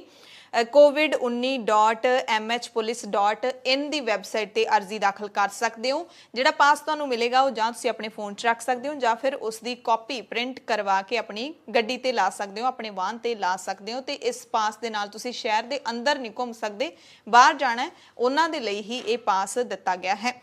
ਕਰੋਨਾ ਦੇ ਇਸ ਦੌਰ ਦੇ ਵਿੱਚ ਜਿਹੜੇ ਲੋਕ ਬਿਜ਼ਨਸ ਕਰਨ ਦੀ ਮਨਸ਼ਾ ਰੱਖਦੇ ਨੇ, ਬਹੁਤ ਹੀ ਗਲਤ ਤਰੀਕਿਆਂ ਦੇ ਨਾਲ ਉਹ ਲੋਕਾਂ ਨੂੰ ਲੁੱਟ ਵੀ ਰਹੇ ਨੇ। ਲਖਨਊ ਤੋਂ ਮਾਮਲਾ ਸਾਹਮਣੇ ਆਇਆ ਜਿੱਥੇ ਮਾਨਕ ਨਗਰ ਪੁਲਿਸ ਨੇ ਨਕਲੀ ਰੈਮਡੇਸਿਵਿਰ ਦੀਆਂ ਸ਼ੀਸ਼ੀਆਂ ਵੇਚਦੇ ਹੋਏ ਲੋਕਾਂ ਨੂੰ ਫੜਿਆ ਹੈ। ਲਖਨਊ ਪੁਲਿਸ ਦੇ ਮੁਤਾਬਿਕ ਨਕਲੀ ਕਰੋਨਾ ਵੈਕਸੀਨ ਵੇਚਣ ਵਾਲੇ ਗਰੋਹ ਦਾ ਪਰਦਾਫਾਸ਼ ਕੀਤਾ ਗਿਆ, ਜਿਹੜਾ ਕਿ ਕਰੋਨਾ ਦੇ ਮਰੀਜ਼ਾਂ ਨੂੰ ਇੱਕ ਟੀਕਾ 28,000 ਰੁਪਏ ਦੇ ਵਿੱਚ ਵੇਚ ਰਿਹਾ ਸੀ। ਪਰ ਜਿੱਥੇ ਦੁਨੀਆ ਦੇ ਵਿੱਚ ਲੋਕਾਂ ਨੂੰ ਲੁੱਟਣ ਵਾਲੇ ਇਹ ਲੁਟੇਰੇ ਮੌਜੂਦ ਨੇ, ਉੱਥੇ ਅਜਿਹੇ ਇਨਸਾਨ ਵੀ ਦੁਨੀਆ ਦੇ ਵਿੱਚ ਹੈਗੇ ਨੇ ਜੋ ਇਸ ਦੌਰ ਦੇ ਵਿੱਚ ਜਾਂ ਜਦੋਂ ਵੀ ਕੋਈ ਆਫਤ ਆਉਂਦੀ ਹੈ ਇਨਸਾਨੀਅਤ ਦੇ ਉੱਤੇ ਤਾਂ ਉਹਨਾਂ ਦੀ ਸੇਵਾ ਵੀ ਕਰਦੇ ਨੇ। ਮੋਹਾਲੀ ਦੀ ਹਾਈਟੈਕ ਇੰਡਸਟਰੀਜ਼ ਲਿਮਿਟਡ ਨਾਂ ਦੀ ਫੈਕਟਰੀ ਹੈ ਜਿਹੜੀ ਉਹ ਇਸ ਦੀ ਮਿਸਾਲ ਬਣ ਕੇ ਉੱਭਰੀ ਹੈ। ਫੈਕਟਰੀ ਦੇ ਵੱਲੋਂ ਲੋੜਵੰਦ ਲੋਕਾਂ ਨੂੰ ਮੁਫਤ ਦੇ ਵਿੱਚ ਆਕਸੀਜਨ ਸਿਲੰਡਰ ਦਿੱਤੇ ਜਾ ਰਹੇ ਨੇ। ਇਹ ਫੈਕਟਰੀ ਮੋਹਾਲੀ ਦੇ 9 ਫੇਸ ਇੰਡਸਟਰੀਅਲ ਏਰੀਆ ਦੇ ਵਿੱਚ ਸਥਿਤ ਹੈ। ਫੈਕਟਰੀ ਦੇ ਮਾਲਕ RS ਸਚਦੇਵਾ ਨੇ ਦੱਸਿਆ ਕਿ ਫੈਕਟਰੀ ਨੂੰ ਚੱਲਦੇ 28 ਸਾਲ ਹੋ ਗਏ ਨੇ। 5-6 ਸਾਲ ਪਹਿਲਾਂ ਤੋਂ ਲੋੜਵੰਦ ਲੋਕਾਂ ਨੂੰ ਮੁਫਤ ਦੇ ਵਿੱਚ ਮੈਡੀਕਲ ਆਕਸੀਜਨ ਦੇਣੀ ਸ਼ੁਰੂ ਕੀਤੀ ਗਈ ਸੀ। ਜੋ ਮਰੀਜ਼ ਕੈਂਸਰ, ਸਾਹ ਦੀ ਸਮੱਸਿਆ ਜਾਂ ਫਿਰ ਹੋਰ ਬਿਮਾਰੀਆਂ ਤੋਂ ਪੀੜਤ ਸਨ, ਉਹ ਕਹਿੰਦੇ ਨੇ ਕਿ ਉਹਨਾਂ ਦੇ ਘਰਾਂ ਦੇ ਵਿੱਚ ਅਸੀਂ ਖੁਦ ਮੁਫਤ ਆਕਸੀਜਨ ਸਿਲੰਡਰ ਪਹੁੰਚਾ ਕੇ ਆਉਂਦੇ ਸੀ। ਇਸ ਦੇ ਲਈ ਸਪੈਸ਼ਲ ਇੱਕ ਕਾਮੇ ਨੂੰ ਰੱਖਿਆ ਗਿਆ ਜੋ ਘਰਾਂ ਦੇ ਵਿੱਚ ਜਾ ਕੇ ਆਕਸੀਜਨ ਦੇ ਸਿਲੰਡਰ ਲਾ ਕੇ ਵੀ ਆਉਂਦਾ ਹੈ। ਤੇ ਹੁਣ ਮਹਾਮਾਰੀ ਦੇ ਇਸ ਦੌਰ ਦੇ ਵਿੱਚ ਤਾਂ ਆਕਸੀਜਨ ਦੀ ਬਹੁਤ ਹੀ ਮਾਰਾਮਾਰੀ ਹੋ ਗਈ ਹੈ। ਹੁਣ ਉਹਨਾਂ ਨੇ ਕਿਹਾ ਕਿ ਸਾਡੇ ਕੋਲ ਜਿੰਨੇ ਵੀ ਟਰਾਈ ਸਿਟੀ ਜਾਂ ਫਿਰ ਬਾਹਰਲੇ ਸੂਬੇ ਜਿਵੇਂ ਹਿਮਾਚਲ ਪ੍ਰਦੇਸ਼ ਆਦਿ ਤੋਂ ਲੋੜਵੰਦ ਲੋਕ ਆਉਂਦੇ ਨੇ, ਉਹਨਾਂ ਨੂੰ ਮੁਫਤ ਆਕਸੀਜਨ ਦੇ ਸਿਲੰਡਰ ਇਹਨਾਂ ਦੇ ਵੱਲੋਂ ਦਿੱਤੇ ਜਾ ਰਹੇ ਨੇ। ਫੈਕਟਰੀ ਦੇ ਮਾਲਕ ਸਚਦੇਵਾ ਦੇ ਮੁਤਾਬਿਕ ਕਰੋਨਾ ਮਹਾਮਾਰੀ ਤੋਂ ਪਹਿਲਾਂ ਮਹੀਨੇ ਦਾ 150 ਸਿਲੰਡਰ ਲੱਗਦਾ ਸੀ ਤੇ ਹੁਣ ਮਹਾਮਾਰੀ ਦੇ ਦਿਨਾਂ ਵਿੱਚ ਰੋਜ਼ਾਨਾ 100 ਸਿਲੰਡਰ ਹੈ ਜਿਹੜਾ ਉਹ ਲੱਗ ਜਾਂਦਾ ਹੈ। ਹਾਲਾਂਕਿ ਇਸ ਦਰਮਿਆਨ ਫੈਕਟਰੀ ਦੇ ਮਾਲਕ ਸਰਦਾਰ ਜੀ ਨੇ ਇਹ ਵੀ ਅਪੀਲ ਕੀਤੀ ਹੈ ਲੋਕਾਂ ਨੂੰ ਕਿ ਜਿਹੜੇ ਅਸੀਂ ਲੋਕਾਂ ਨੂੰ ਮੁਫਤ ਆਕਸੀਜਨ ਸਿਲੰਡਰ ਦਿੰਨੇ ਆ ਤੇ ਉਹ ਜਦੋਂ ਠੀਕ ਹੋ ਜਾਂਦੇ ਨੇ ਤਾਂ ਸਾਨੂੰ ਕਈ ਲੋਕ ਨੇ ਜਿਹੜੇ ਉਹ ਆਕਸੀਜਨ ਦੇ ਸਿਲੰਡਰ ਖਾਲੀ ਵਾਪਸ ਨਹੀਂ ਕਰਕੇ ਜਾਂਦੇ ਤੇ ਹੁਣ ਮਹਾਮਾਰੀ ਦੇ ਦਿਨਾਂ ਦੇ ਵਿੱਚ ਸਾਨੂੰ ਭਾਰੀ ਕਿੱਲਤ ਹੈ ਜਿਹੜੀ ਸਿਲੰਡਰਾਂ ਦੀ ਆ ਰਹੀ ਹੈ। ਸੋ ਅਪੀਲ ਕੀਤੀ ਹੈ ਵੀ ਜਿਨ੍ਹਾਂ ਲੋਕਾਂ ਦੇ ਕੋਲ ਸਿਲੰਡਰ ਵਾਧੂ ਪਏ ਨੇ, ਜਿਨ੍ਹਾਂ ਦਾ ਹੁਣ ਕੰਮ ਨਹੀਂ ਲਿਆ ਜਾ ਰਿਹਾ, ਉਹ ਵਾਪਸ ਫੈਕਟਰੀ ਵਿੱਚ ਜਾ ਕੇ ਜ਼ਰੂਰ ਦੇ ਕੇ ਆਉਣ। 24 ਘੰਟੇ ਇਹਨਾਂ ਦੇ ਵੱਲੋਂ ਇਹ ਸਹੂਲਤ ਦਿੱਤੀ ਜਾਂਦੀ ਹੈ, 15 ਮਿੰਟਾਂ ਦੇ ਵਿੱਚ ਸਿਲੰਡਰ ਭਰ ਕੇ ਦੇ ਦਿੰਦੇ ਨੇ। ਇਹਦੀ ਕੋਈ ਕੀਮਤ ਨਹੀਂ ਹੈ ਲੋੜਵੰਦ ਲੋਕਾਂ ਦੇ ਲਈ, ਪਰ ਇਹਦੇ ਲਈ ਸਿਕਿਉਰਿਟੀ ਜ਼ਰੂਰ ਇਹਨਾਂ ਨੇ ਰੱਖੀ ਹੋਈ ਹੈ। ਪਛਾਣ ਪੱਤਰ ਲਿਆ ਜਾਂਦਾ ਹੈ, ਦਸਤਖਤ ਵੀ ਕਰਵਾਏ ਜਾਂਦੇ ਨੇ ਜਿਹੜਾ ਵੀ ਮਰੀਜ਼ ਉਥੋਂ ਸਿਲੰਡਰ ਲੈ ਕੇ ਆਉਂਦਾ ਹੈ। 22 ਸਾਲ ਤੋਂ 1998 ਤੋਂ ਅਸੀਂ ਇੱਕ ਫੈਮਿਲੀ ਟਰਸਟ ਦੇ ਅੰਡਰ ਜਿਹੜਾ ਮੈਡੀਕਲ ਆਕਸੀਜਨ ਗੈਸ ਹੈ ਉਹ ਅਸੀਂ ਡਿਸਾਈਡ ਕੀਤਾ ਸੀ ਕਿ ਲੋਕਾਂ ਨੂੰ ਜਿਨ੍ਹਾਂ ਨੂੰ ਘਰ ਦੇ ਵਿੱਚ ਚਾਹੀਦੀ ਹੈ ਫ੍ਰੀ ਚਾਹੀਦੀ ਹੈ ਦਿੱਤੀ ਜਾਏਗੀ ਤਾਂ ਕਿ ਉਹ ਘਰ ਦੇ ਵਿੱਚ ਪੇਸ਼ੈਂਟਸ ਆਪਣਾ ਟ੍ਰੀਟਮੈਂਟ ਕਰ ਸਕਣ। ਤੇ ਉਸ ਟ੍ਰੀਟਮੈਂਟ ਦੇ ਅੰਦਰ ਅਸੀਂ ਲੋਕਾਂ ਨੂੰ ਸਿਲੰਡਰ ਵੀ ਦਿੰਦੇ ਸੀ ਸਿਕਿਉਰਿਟੀ ਲੈ ਕੇ, ਔਰ ਉਹਨਾਂ ਕੋਲ ਪੈਸੇ ਨਹੀਂ ਲੈਣੇ, ਫ੍ਰੀ ਸਿਲੰਡਰ ਦੇਣਾ, ਗੈਸ ਦੇਣੀ, ਸਭ ਕੁਝ ਕਰਦੇ ਰਹੇ। ਲੇਕਿਨ ਪਿਛਲੇ ਸਾਲ ਤੋਂ ਜਿਹੜਾ ਕੋਵਿਡ ਆ ਗਿਆ ਇਹਨੇ ਜਿਹੜਾ ਥੋੜ੍ਹਾ ਜਿਹਾ ਜ਼ਿਆਦਾ ਡਿਮਾਂਡ ਕ੍ਰੀਏਟ ਹੋ ਗਈ ਹੈ। ਉਸ ਡਿਮਾਂਡ ਦੇ ਵਿੱਚ ਅਸੀਂ ਇੰਨੇ ਜ਼ਿਆਦਾ ਇਸ ਵੇਲੇ ਪ੍ਰੋਬਲਮ 'ਚ ਆ ਗਏ ਕਿ ਸਾਨੂੰ ਸਿਲੰਡਰ ਵਾਪਸ ਨਹੀਂ ਆ ਰਹੇ। ਸਿਲੰਡਰ ਜਿਨ੍ਹਾਂ ਕੋਲ ਰਹਿ ਗਏ ਉਹ ਵਾਪਸ ਨਹੀਂ ਦੇ ਰਹੇ, ਉਹਨਾਂ ਨੇ ਆਪਣੇ ਘਰ ਸਿਲੰਡਰ ਰੱਖ ਲਿਆ। ਸੋ ਹੁਣ ਸਿਲੰਡਰ ਸ਼ਾਰਟ ਹੈ ਲੇਕਿਨ ਗੈਸ ਦੀ ਕੋਈ ਸ਼ਾਰਟੇਜ ਨਹੀਂ ਹੈ। ਗੈਸ ਅਸੀਂ ਫ੍ਰੀ ਦੇ ਰਹੇ ਹਾਂ ਔਰ ਜਿੰਨਾ ਵੀ ਕੋਈ ਆਏਗਾ ਜਦੋਂ ਵੀ ਆਏ 24 ਘੰਟੇ ਫੈਕਟਰੀ ਖੁੱਲ੍ਹੀ ਹੈ, ਅਸੀਂ ਇਹ ਸਿਲੰਡਰ ਉਹਨਾਂ ਨੂੰ ਗੈਸ ਫ੍ਰੀ ਦਿੰਦੇ ਹਾਂ ਬਸ਼ਰਤੇ ਉਹ ਇਸ ਵੇਲੇ ਸਿਲੰਡਰ ਆਪਣਾ ਲੈ ਕੇ ਆਉਣ। ਸੋ ਮਨੁੱਖਤਾ ਦੀ ਸੇਵਾ ਕਰਨ ਵਾਲੇ ਇਹ ਲੋਕ ਨੇ ਜਿਹੜੇ ਦੁਨੀਆ ਦੇ ਵਿੱਚ ਹੁੰਦੇ ਵਿਰਲੇ ਟਾਵੇਂ ਨੇ ਪਰ ਹੁੰਦੇ ਜ਼ਰੂਰ ਨੇ। ਕਰੋਨਾ ਦੇ ਦੌਰ ਦੇ ਵਿੱਚ ਜਿੱਥੇ ਪੜ੍ਹੇ ਲਿਖੇ ਲੋਕ ਟੇਢੇ ਢੰਗ ਦੇ ਨਾਲ ਲੋਕਾਂ ਨੂੰ ਲੁੱਟ ਰਹੇ ਨੇ, 400 ਦਾ ਟੀਕਾ 30 ਹਜ਼ਾਰ 'ਚ ਵੇਚ ਰਹੇ ਨੇ, ਉੱਥੇ ਚੋਰ ਵੀ ਸਰਗਰਮ ਨੇ। ਹਸਪਤਾਲਾਂ ਦੇ ਵਿੱਚ ਚੋਰੀਆਂ ਹੋ ਰਹੀਆਂ ਨੇ, ਦਵਾਈਆਂ ਚੋਰੀ ਕੀਤੀਆਂ ਜਾ ਰਹੀਆਂ ਨੇ, ਕਈ ਥਾਵਾਂ ਤੋਂ ਅਜਿਹੀਆਂ ਘਟਨਾਵਾਂ ਸਾਹਮਣੇ ਆਈਆਂ ਨੇ। ਪਰ ਹਰਿਆਣਾ ਦੇ ਇੱਕ ਚੋਰ ਦੀ ਸੋਸ਼ਲ ਮੀਡੀਆ ਤੇ ਕਾਫੀ ਵਾਹ-ਵਾਹ ਹੋ ਰਹੀ ਹੈ। ਪੂਰੀ ਕਹਾਣੀ ਸੁਣਨ ਤੋਂ ਪਹਿਲਾਂ ਤੁਹਾਨੂੰ ਇਹ ਨੋਟ ਦਿਖਾਉਨੇ ਆ। ਇਹ ਚੋਰ ਦਾ ਲਿਖਿਆ ਕਿ ਸੌਰੀ ਪਤਾ ਨਹੀਂ ਸੀ ਕਰੋਨਾ ਦੀ ਦਵਾਈ ਹੈ। ਦਰਅਸਲ ਹਰਿਆਣਾ ਦੇ ਜੀਂਦ ਦੇ ਸਿਵਲ ਹਸਪਤਾਲ ਦੇ ਵਿੱਚ ਚੋਰੀ ਦੀ ਘਟਨਾ ਵਾਪਰੀ। ਚੋਰੀ ਕੀਤੀਆਂ ਗਈਆਂ ਕਰੋਨਾ ਦੀਆਂ ਵੈਕਸੀਨਾਂ, ਕਰੋਨਾ ਦੀਆਂ 1710 ਖੁਰਾਕਾਂ ਚੋਰਾਂ ਨੇ ਚੋਰੀ ਕਰ ਲਈਆਂ।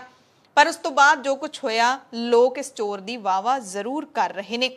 ਜਦੋਂ ਵੈਕਸੀਨ ਕਰੋਨਾ ਦੀ ਇਸ ਚੋਰ ਨੇ ਚੋਰੀ ਕਰ ਲਈ, ਪਤਾ ਲੱਗਿਆ ਕਿ ਅਣਜਾਣ ਪੁਣੇ ਦੇ ਵਿੱਚ ਮੈਂ ਕਰੋਨਾ ਦੀ ਦਵਾਈ ਚੱਕ ਲਿਆ ਤਾਂ ਵਾਪਸ ਉੱਥੇ ਹੀ ਮੋੜ ਕੇ ਚੋਰ ਰੱਖ ਕੇ ਆਇਆ ਤੇ ਨਾਲ ਸੌਰੀ ਦਾ ਨੋਟ ਵੀ ਦੇ ਕੇ ਆਇਆ। ਦਰਅਸਲ ਜੀਂਦ ਦੇ ਸਿਵਲ ਹਸਪਤਾਲ ਦੇ ਵਿੱਚੋਂ ਲੰਘੀ ਰਾਤ 1 ਵਜੇ ਕਰੋਨਾ ਟੀਕੇ ਦੀਆਂ 1710 ਖੁਰਾਕਾਂ ਚੋਰੀ ਕਰ ਲਈਆਂ ਸੀ। ਚੋਰਾਂ ਨੇ ਹਸਪਤਾਲ ਦੇ ਪੀਪੀ ਸੈਂਟਰ ਦਾ ਜਿੰਦਾ ਤੋੜ ਕੇ ਫਰੀਜ਼ਰ ਦੇ ਵਿੱਚੋਂ ਪਈਆਂ ਇਹ ਸਾਰੀਆਂ ਸ਼ੀਸ਼ੀਆਂ ਕੱਢ ਲਈਆਂ, ਫਰਾਰ ਹੋ ਗਏ। ਹਾਲਾਂਕਿ ਚੋਰਾਂ ਨੇ ਪੀਪੀ ਸੈਂਟਰ ਵਿੱਚ ਪਈ 50,000 ਦੀ ਨਕਦੀ ਨੂੰ ਹੱਥ ਤੱਕ ਨਹੀਂ ਲਾਇਆ। ਚੋਰੀ ਹੋਈ ਤਾਂ ਸਿਵਲ ਹਸਪਤਾਲ ਦੀ principal medical officer doctor Bimla Rathi ਨੇ ਸਿਵਲ ਲਾਈਨ ਥਾਣੇ ਨੂੰ ਇਤਲਾਹ ਦਿੱਤੀ, ਸ਼ਿਕਾਇਤ ਕੀਤੀ ਕਿ ਸਟੋਰ ਦੇ ਬਾਹਰ ਪਈ BCG polio vaccine, hepatitis B ਟੀਕੇ ਅਤੇ ਕਰੋਨਾ ਦੇ ਟੀਕੇ ਦੀਆਂ 1710 ਸ਼ੀਸ਼ੀਆਂ ਗਾਇਬ ਨੇ, ਜਦਕਿ ਅਲਮਾਰੀ ਵਿੱਚ ਰੱਖੇ 50,000 ਚੋਰ ਉੱਥੇ ਹੀ ਛੱਡ ਗਿਆ। ਪਰ ਅਗਲੇ ਦਿਨ ਪੁਲਿਸ ਨੇ ਹਾਲੇ ਜਾਂਚ ਸ਼ੁਰੂ ਹੀ ਕੀਤੀ ਸੀ ਜਾਂ ਫਿਰ ਸਿਰਫ ਸ਼ੁਰੂ ਕਰਨ ਦਾ ਬਿਆਨ ਹੀ ਦਿੱਤਾ ਸੀ। ਉਸ ਤੋਂ ਪਹਿਲਾਂ ਹੀ ਸਾਰੀਆਂ ਦਵਾਈਆਂ ਚੋਰ ਸਿਵਲ ਲਾਈਨ ਥਾਣੇ ਦੇ ਬਾਹਰ ਇੱਕ ਚਾਹ ਵਾਲੇ ਦੀ ਦੁਕਾਨ ਤੇ ਰੱਖ ਕੇ ਮੁੜ ਗਿਆ। ਨਾਲ ਇੱਕ ਨੋਟ ਵੀ ਲਿਖਿਆ, ਹਿੰਦੀ ਦੇ ਵਿੱਚ ਇਹ ਨੋਟ ਲਿਖਿਆ ਹੋਇਆ ਹੈ, ਚਿੱਟੇ ਪੇਪਰ ਦੇ ਉੱਤੇ ਕਾਲੀ ਪੈਨਸਲ ਦੇ ਨਾਲ ਲਿਖਿਆ ਹੋਇਆ, ਮਾਫ ਕਰਨਾ ਮੈਨੂੰ ਪਤਾ ਨਹੀਂ ਸੀ ਕਰੋਨਾ ਦੀ ਦਵਾਈ ਹੈ। ਹਾਲਾਂਕਿ ਹੁਣ ਇਹ ਦਵਾਈ ਵਾਪਸ ਜਦੋਂ ਚੋਰ ਰੱਖ ਕੇ ਗਿਆ, ਇਹ ਵਰਤਨਯੋਗ ਹੈ ਵੀ ਜਾਂ ਫਿਰ ਨਹੀਂ, ਇਹਦਾ ਕੀ ਕੀਤਾ ਜਾਵੇਗਾ ਇਸ ਬਾਰੇ ਹਾਲੇ ਕੋਈ ਜਾਣਕਾਰੀ ਨਹੀਂ ਮਿਲੀ ਹੈ, ਕਿਉਂਕਿ ਜੀਂਦ ਦੇ ਸਿਵਲ ਸਰਜਨ ਮਨਜੀਤ ਨੇ ਇਹ ਵੀ ਦੱਸਿਆ ਕਿ ਕਰੋਨਾ ਟੀਕਾ ਫਰੀਜ਼ਰ ਚੋਂ ਬਾਹਰ ਕੱਢਣ ਤੋਂ 1 ਘੰਟੇ ਬਾਅਦ ਹੀ ਖਰਾਬ ਹੋ ਜਾਂਦਾ ਹੈ। ਪਰ ਚੋਰ ਨੇ ਜਿਸ ਤਰੀਕੇ ਦੇ ਨਾਲ ਆਪਣੀ ਗਲਤੀ ਮੰਨੀ ਹੈ ਔਰ ਸਾਰੀ ਦਵਾਈ ਵਾਪਸ ਰੱਖ ਕੇ ਗਿਆ ਹੈ, ਉਹ ਸੱਚਮੁੱਚ ਲੋਕਾਂ ਨੂੰ ਪਸੰਦ ਆ ਰਹੀ ਹੈ। ਇਹ ਗੱਲ ਪਸੰਦ ਆ ਰਹੀ ਹੈ ਕਿ ਚੋਰ ਵੀ ਇਮਾਨਦਾਰ ਹੁੰਦੇ ਨੇ, ਉਹਨਾਂ ਦੇ ਦਿਲ ਦੇ ਵਿੱਚ ਵੀ ਇਨਸਾਨੀਅਤ ਹੁੰਦੀ ਹੈ। ਜਿਸ ਤਰੀਕੇ ਦੀ ਇਹ ਜਿਹੜੀ ਘਟਨਾ ਵਾਪਰੀ ਹੈ ਜੀਂਦ ਦੇ ਸਿਵਲ ਹਸਪਤਾਲ ਦੇ ਵਿੱਚ। ਹਾਲਾਂਕਿ ਪੁਲਿਸ ਆਪਣੀ ਕਾਰਵਾਈ ਵੀ ਕਰ ਰਹੀ ਹੈ। ਪੁਲਿਸ ਨੇ ਇਸ ਕਮਾਲ ਦੇ ਚੋਰ ਦੇ ਖਿਲਾਫ IPC ਦੀ ਧਾਰਾ 457 ਤੇ 380 ਤਹਿਤ ਕੇਸ ਦਰਜ ਕਰ ਲਿਆ। ਪੁਲਿਸ ਨੇ ਦਾਅਵਾ ਕੀਤਾ ਕਿ ਚੋਰ ਦੇ ਸੁਰਾਗ ਨੇ ਜਿਹੜੇ ਸਾਨੂੰ ਮਿਲੇ ਹਨ ਤੇ ਜਲਦੀ ਹੀ ਅਸੀਂ ਚੋਰ ਨੂੰ ਗ੍ਰਿਫਤਾਰ ਕਰ ਲਵਾਂਗੇ। ਪਰ ਹੁਣ ਚੋਰ ਨੇ ਚੋਰੀ ਕਰਨ ਤੋਂ ਬਾਅਦ ਉਹ ਦਵਾਈ ਉੱਥੇ ਵਾਪਸ ਰੱਖਤੀ। ਹੁਣ ਉਹਦੀ ਸਜ਼ਾ ਕੀ ਹੋਵੇਗੀ ਇਹ ਤਾਂ ਹੁਣ ਪੁਲਿਸ ਹੀ ਜਾਣਦੀ ਹੈ। ਅੰਮ੍ਰਿਤਸਰ ਦੇ civil surgeon doctor Charanjit Singh ਨੇ ਇਲਜ਼ਾਮ ਲਾਏ ਨੇ ਕਿ ਪਾਕਿਸਤਾਨ ਤੋਂ ਵਾਪਸ ਆਏ ਜਥੇ ਦਾ ਜਦੋਂ ਵਾਘਾ ਸਰਹੱਦ ਦੇ ਉੱਤੇ ਕਰੋਨਾ ਟੈਸਟ ਕੀਤਾ ਜਾ ਰਿਹਾ ਸੀ ਤਾਂ ਡਾਕਟਰਾਂ ਦੀ ਟੀਮ ਦੇ ਨਾਲ ਦੁਰਵਿਵਹਾਰ ਕੀਤਾ ਗਿਆ। ਟੀਮ ਦੇ ਨਾਲ ਹੱਥੋਂਪਾਈ ਵੀ ਕੀਤੀ ਗਈ। ਡਾਕਟਰਾਂ ਨੇ ਜੋ ਰਿਪੋਰਟ ਤਿਆਰ ਕੀਤੀ ਸੀ ਜਿਹਦੇ ਵਿੱਚ ਅੰਕੜੇ ਦਰਜ ਸੀ ਕਿ ਕਿੰਨੇ ਸ਼ਰਧਾਲੂ ਵਾਪਸ ਆਏ ਨੇ, ਕਿੰਨਿਆਂ ਦੀ ਰਿਪੋਰਟ ਪੋਜ਼ਿਟਿਵ ਹੈ, ਕਿੰਨਿਆਂ ਦੀ ਨੈਗੇਟਿਵ ਹੈ, ਉਹ ਵੀ ਕੁਝ ਲੋਕਾਂ ਨੇ ਪਾੜ ਦਿੱਤੇ। ਚਰਨਜੀਤ ਸਿੰਘ ਨੇ ਦੱਸਿਆ ਕਿ ਹੱਥੋਂਪਾਈ ਹੋਣ ਤੋਂ ਪਹਿਲਾਂ ਕਰੀਬ 600 ਸ਼ਰਧਾਲੂਆਂ ਦੀ ਸੈਂਪਲਿੰਗ ਹੋ ਚੁੱਕੀ ਸੀ। 200 ਸ਼ਰਧਾਲੂਆਂ ਦੀ ਕਰੋਨਾ ਰਿਪੋਰਟ ਪੋਜ਼ਿਟਿਵ ਆਈ ਸੀ। ਜਿਨ੍ਹਾਂ ਕੋ ਰਿਕਾਰਡ ਉਹਨਾਂ ਕੋਲ ਬਚਿਆ ਹੈ ਉਹਦੇ ਮੁਤਾਬਿਕ ਹੀ ਅੰਕੜੇ ਦੱਸੇ ਨੇ। ਬਾਕੀ ਸਾਰਾ ਰਿਕਾਰਡ ਉੱਥੇ ਮੌਜੂਦ ਲੋਕਾਂ ਦੇ ਵੱਲੋਂ ਪਾੜਿਆ ਗਿਆ, ਕੁਝ ਲੋਕਾਂ ਦੇ ਵੱਲੋਂ।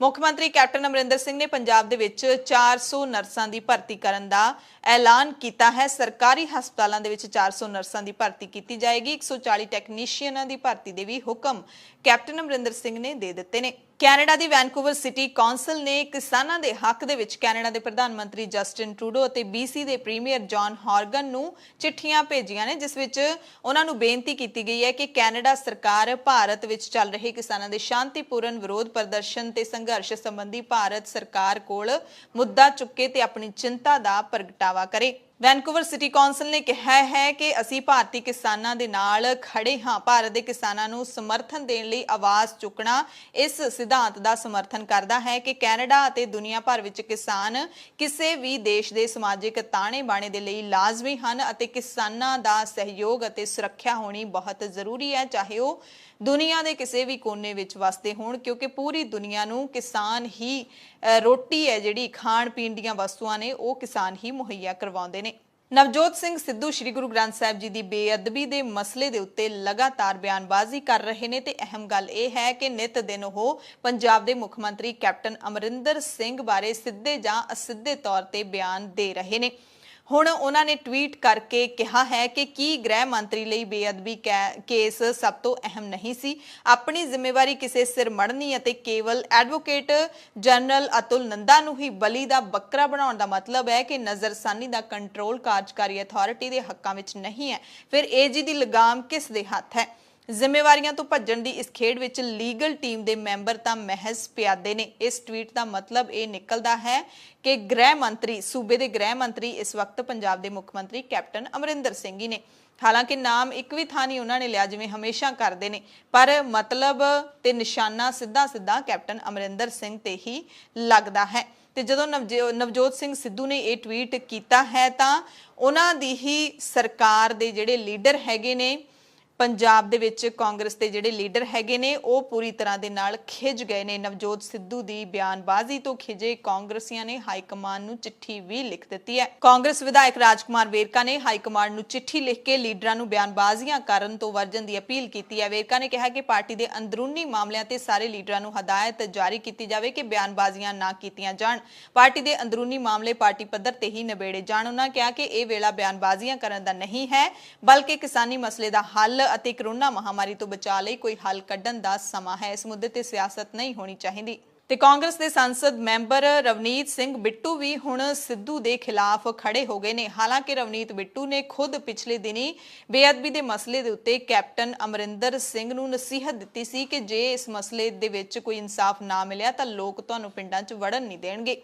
ਤੇ ਹੁਣ ਰਵਨੀਤ ਬਿੱਟੂ ਨੇ ਨਵਜੋਤ ਸਿੰਘ ਸਿੱਧੂ ਤੇ ਸਿੱਧਾ ਨਿਸ਼ਾਨਾ ਕੱਸਿਆ ਕਿ ਨਵਜੋਤ ਸਿੰਘ ਸਿੱਧੂ ਸੱਤਾ ਦਾ ਸੁੱਖ ਲੈ ਕੇ ਹੁਣ ਲੋਕਾਂ ਨੂੰ ਭੜਕਾ ਰਹੇ ਨੇ। ਬਿੱਟੂ ਨੇ ਇਹ ਵੀ ਕਿਹਾ ਹੈ ਕਿ ਮਾਮਲੇ ਨੂੰ ਵਿੱਚ ਹੀ ਛੱਡ ਕੇ ਭੱਜਣ ਵਾਲੇ ਲੀਡਰ ਨਹੀਂ, ਕਾਇਰ ਕਹਾਉਂਦੇ ਨੇ। ਲੀਡਰ ਉਹ ਹੁੰਦਾ ਜੋ ਸਾਰਿਆਂ ਦੇ ਵਿੱਚ ਬਹਿ ਕੇ ਮਸਲੇ ਨੂੰ ਹੱਲ ਕਰਨ ਲਈ ਵਿਚਾਰ ਕਰੇ। ਲੋਕ ਉਸ ਨੂੰ ਵੀ ਮਾਫ ਨਹੀਂ ਕਰਨਗੇ ਜੋ ਵਿੱਚ ਵਿਚਾਲੇ ਛੱਡ ਕੇ ਨਿਕਲ ਗਿਆ ਹੋਵੇ। ਬਿੱਟੂ ਨੇ ਨਵਜੋਤ ਸਿੰਘ ਸਿੱਧੂ ਨੂੰ ਸਵਾਲ ਪੁੱਛੇ ਨੇ ਕਿ ਤੁਸੀਂ ਕੈਬਨਿਟ 'ਚ ਬਹਿ ਕੇ ਕੀ ਕੀਤਾ। ਇਹ ਉਹ ਬੰਦੇ ਨੇ ਜੋ 2016 ਤੋਂ ਪਹਿਲਾਂ ਜਦੋਂ ਇੰਨੀ ਵੱਡੀ ਦੁਖਦਾਈ ਘਟਨਾ ਵਾਪਰੀ ਉਸ ਸਮੇਂ ਬੀਜੇਪੀ ਅਕਾਲੀ ਦਲ ਦੇ ਸਭ ਤੋਂ ਵੱਡੇ ਚਿਹਰੇ ਸਨ, ਯਾਨੀ ਕਿ ਨਵਜੋਤ ਸਿੰਘ ਸਿੱਧੂ ਉਸ ਵਕਤ ਅਕਾਲੀ ਬੀਜੇਪੀ ਦੇ ਵਿੱਚ ਹੁੰਦੇ ਸਨ। ਸਿੱਧੂ ਬਾਕੀ ਸੂਬਿਆਂ ਵਿੱਚ ਜਾ ਕੇ ਪਾਰਟੀ ਬਾਰੇ ਸਭ ਤੋਂ ਵੱਧ ਪ੍ਰਚਾਰ ਕਰਦੇ ਸੀ। ਸੋ ਹੁਣ ਕਾਂਗਰਸ ਦੇ ਅੰਦਰ ਹੀ ਜਿਹੜਾ ਘਮਸਾਨ ਹੈ ਇਸ ਮਸਲੇ ਨੂੰ ਲੈ ਕੇ ਸ਼ੁਰੂ ਹੋ ਗਿਆ, ਕਿਉਂਕਿ ਨਾ ਤਾਂ ਨਵਜੋਤ ਸਿੰਘ ਸਿੱਧੂ ਚੁੱਪ ਬੈਠਦੇ ਨੇ, ਕੈਪਟਨ ਅਮਰਿੰਦਰ ਸਿੰਘ ਤਾਂ ਇਸ ਦਾ ਕੋਈ ਜਵਾਬ ਹਾਲੇ ਤੱਕ ਨਹੀਂ ਦੇ ਰਹੇ ਮੋੜਵਾਂ, ਕਿਉਂਕਿ ਸਿੱਧੂ ਕਿੰਨੀ ਵਾਰੀ ਇਹੋ ਜਿਹੇ ਬਿਆਨ ਦੇ ਚੁੱਕੇ ਨੇ ਨਾਮ ਲਏ ਤੋਂ ਬਿਨਾਂ, ਪਰ ਨਾਮ ਕੈਪਟਨ ਅਮਰਿੰਦਰ ਸਿੰਘ ਦਾ ਹੀ ਵੱਜਦਾ ਹੈ ਅਸਿੱਧੇ ਤੌਰ ਤੇ। ਪਰ ਦੂਸਰੇ ਜਿਹੜੇ ਲੀਡਰ ਹੈਗੇ ਨੇ ਕਾਂਗਰਸ ਦੇ ਉਹ ਜ਼ਰੂਰ ਹੁਣ ਤੜਫਣ ਲੱਗੇ ਨੇ। ਪੰਜਾਬ ਦੇ ਵਿੱਤ ਮੰਤਰੀ ਮਨਪ੍ਰੀਤ ਬਾਦਲ ਨੇ ਬਠਿੰਡਾ ਦੇ ਵਿੱਚ ਅਫਸਰਾਂ ਨੂੰ ਝਾੜ ਪਾਈ ਹੈ ਕਿ ਜਾਂ ਤਾਂ ਗੱਲ ਮੰਨੋ ਜਾਂ ਫਿਰ ਸੰਵਿਧਾਨ ਬਦਲ ਦਿਓ। ਬਠਿੰਡਾ ਦੇ ਅਫਸਰਾਂ ਨੂੰ ਹਦਾਇਤ ਦਿੱਤੀ ਹੈ ਵਿੱਤ ਮੰਤਰੀ ਨੇ ਕਿ ਅਫਸਰਾਂ ਨੂੰ ਚੁਣੇ ਹੋਏ ਨੁਮਾਇੰਦਿਆਂ ਦੇ ਥੱਲੇ ਲੱਗ ਕੇ ਕੰਮ ਕਰਨਾ ਪਵੇਗਾ, ਭਾਵੇਂ ਉਹ ਕੋਈ ਵਿਧਾਇਕ ਹੋਵੇ ਜਾਂ ਫਿਰ ਮੰਤਰੀ ਹੋਵੇ, ਕਿਉਂਕਿ ਅਫਸਰ ਨੁਮਾਇੰਦਿਆਂ ਤੋਂ ਵੱਡੇ ਨਹੀਂ ਹਨ। ਅਫਸਰਾਂ ਨੂੰ ਕਿਹਾ ਕਿ ਜਾਂ ਤਾਂ ਤੁਸੀਂ ਸਾਡੇ ਥੱਲੇ ਲੱਗ ਕੇ ਕੰਮ ਕਰੋ ਜਾਂ ਫਿਰ ਤੁਸੀਂ ਸੰਵਿਧਾਨ ਨੂੰ ਹੀ ਬਦਲ ਦਿਓ। ਸੰਵਿਧਾਨ ਕਹਿੰਦਾ ਹੈ ਕਿ ਚੁਣੇ ਹੋਏ ਨੁਮਾਇੰਦੇ ਹੀ ਦੇਸ਼ ਨੂੰ ਚਲਾਉਣਗੇ। ਜ਼ਿਲ੍ਹਾ ਬਠਿੰਡਾ ਤੋਂ ਹੀ ਅਗਲੀ ਖਬਰ ਹੈ। ਪਿੰਡ ਕੋਟ ਫੱਤਾ ਦੇ ਵਿੱਚ ਬੱਸ ਵਿੱਚ ਸਵਾਰੀਆਂ ਚੜਾਉਣ ਨੂੰ ਲੈ ਕੇ ਪੀਆਰਟੀਸੀ ਡਰਾਈਵਰ ਅਤੇ ਪਿੰਡ ਵਾਸੀਆਂ ਦੇ ਵਿੱਚ ਤਿੱਖਾ ਹੰਗਾਮਾ ਹੋ ਗਿਆ। ਪੀਆਰਟੀਸੀ ਡਰਾਈਵਰਾਂ ਨੇ ਪਿੰਡ ਕੋਟ ਫੱਤਾ ਦੇ ਵਿੱਚ ਬਠਿੰਡਾ ਚੰਡੀਗੜ੍ਹ ਹਾਈਵੇ ਤੇ ਜਾਮ ਲਾ ਦਿੱਤਾ। ਪੁਲਿਸ ਨੇ ਪਿੰਡ ਵਾਸੀਆਂ ਖਿਲਾਫ ਮਾਮਲਾ ਦਰਜ ਕੀਤਾ ਤਾਂ ਦਰਜ ਮਾਮਲੇ ਦੇ ਖਿਲਾਫ ਪਿੰਡ ਵਾਸੀਆਂ ਨੇ ਵੀ ਜਾਮ ਲਾ ਦਿੱਤਾ। ਹਾਲਾਂਕਿ ਪ੍ਰਸ਼ਾਸਨ ਨੇ ਸਾਰੇ ਮਾਮਲੇ ਦੀ ਜਾਂਚ ਕਰਵਾਉਣ ਦਾ ਭਰੋਸਾ ਦੇ ਕੇ ਪਿੰਡ ਵਾਸੀਆਂ ਦਾ ਧਰਨਾ ਖਤਮ ਕਰਵਾ ਦਿੱਤਾ ਹੈ। ਦਰਅਸਲ ਪਿੰਡ ਕੋਟ ਫੱਤਾ ਤੋਂ ਬਠਿੰਡਾ ਤੱਕ ਰੋਜ਼ਾਨਾ ਸਫ਼ਰ ਕਰਨ ਵਾਲੀਆਂ 20-25 ਸਵਾਰੀਆਂ ਨੇ ਉਸ ਵਕਤ ਹੰਗਾਮਾ ਖੜਾ ਕੀਤਾ ਜਦੋਂ ਪੀਆਰਟੀਸੀ ਬੱਸ ਦੇ ਡਰਾਈਵਰ ਨੇ ਕੋਟ ਫੱਤਾ ਬੱਸ ਅੱਡੇ ਤੇ ਸਵਾਰੀਆਂ ਨੂੰ ਨਾ ਚੜਾਇਆ ਤੇ ਰੋਜ਼ਾਨਾ ਕੰਮ ਕਰਨ ਜਾਣ ਵਾਲੀਆਂ ਬਠਿੰਡਾ ਜਾਣ ਵਾਲੀਆਂ ਸਵਾਰੀਆਂ ਨੇ ਜਿਹੜੀਆਂ ਉਹਨਾਂ ਨੂੰ ਪਰੇਸ਼ਾਨ ਹੋਣਾ ਪਿਆ। ਦਰਅਸਲ ਡਰਾਈਵਰ ਨੇ ਕੋਵਿਡ ਨਿਯਮਾਂ ਦੇ ਮੁਤਾਬਿਕ 25 ਸਵਾਰੀਆਂ ਬੱਸ 'ਚ ਬਿਠਾਉਣ ਦੀ ਗੱਲ ਕੀਤੀ ਤਾਂ ਯਾਤਰੀਆਂ ਦੀ ਡਰਾਈਵਰ ਦੇ ਨਾਲ ਤੂੰ ਮੈਂ ਹੋ ਗਈ। ਉਸ ਤੋਂ ਬਾਅਦ ਦੋਵਾਂ ਧਿਰਾਂ ਦੇ ਵਿੱਚ ਤਿੱਖਾ ਹੰਗਾਮਾ ਹੋਇਆ।